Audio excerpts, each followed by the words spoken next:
দীঘায় মুখ্যমন্ত্রীর মস্তিষ্ক প্রসূত নতুন জগন্নাথ ধামকে কেন্দ্র করে সারা বাংলা তথা দেশের মানুষের কাছে যেন নতুন রূপে ধরা দিচ্ছে রূপসী দীঘা।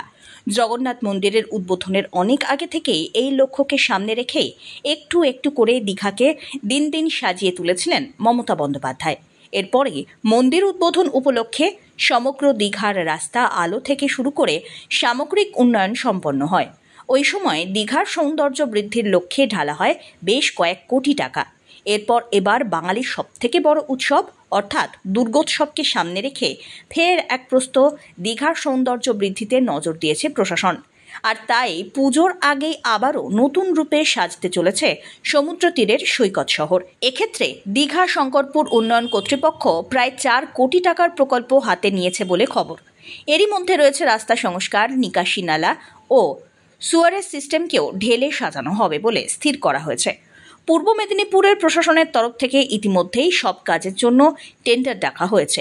পিএইচই দপ্তরের মাধ্যমে প্রায় 2 কোটি টাকা খরচা করে সুয়ারেজ ব্যবস্থার পুনর্গঠন হবে বলে সিদ্ধান্ত নেওয়া হয়। এছাড়াও বহু জায়গায় পুরনো নালা ভেঙে গিয়েছে, কোথাও আবার দখল হয়ে দোকানপাট গজিয়েছে। আর সেই সব হটিয়ে দ্রুত উন্নয়নের কাজ শুরু করতে নির্দেশ দেওয়া হয়েছে। ডিএসডি এর তরফ থেকে জানানো হয়, ওল্ড দীঘার Shibalaya Ghat road, Kalyankuti road, new market road, Nehru market Ghat road, Aparajita Ghat road, new দীঘার পিকনিক স্পট থেকে ঢেউসাগর রোড এবং অমরাবতী পার্ক থেকে বাইপাস রোড সংস্কার করা হবে।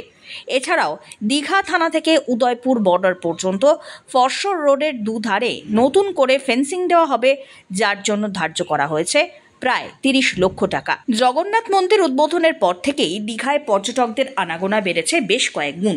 এ ব্যাপারে মন্দির পরিচালন কর্তৃপক্ষ জানাচ্ছে, জগন্নাথের এই নতুন মন্দির ঘিরে ভক্ত আর পর্যটকদের মধ্যে আলাদা উন্মাদনা রয়েছে। তাই একটা বিষয় নিশ্চিত করেই বলা যায়, এবার পুজোয় দীঘায় দর্শনার্থী সহ ভ্রমণ পিপাসু বাঙালির ঢল নামতে চলেছে।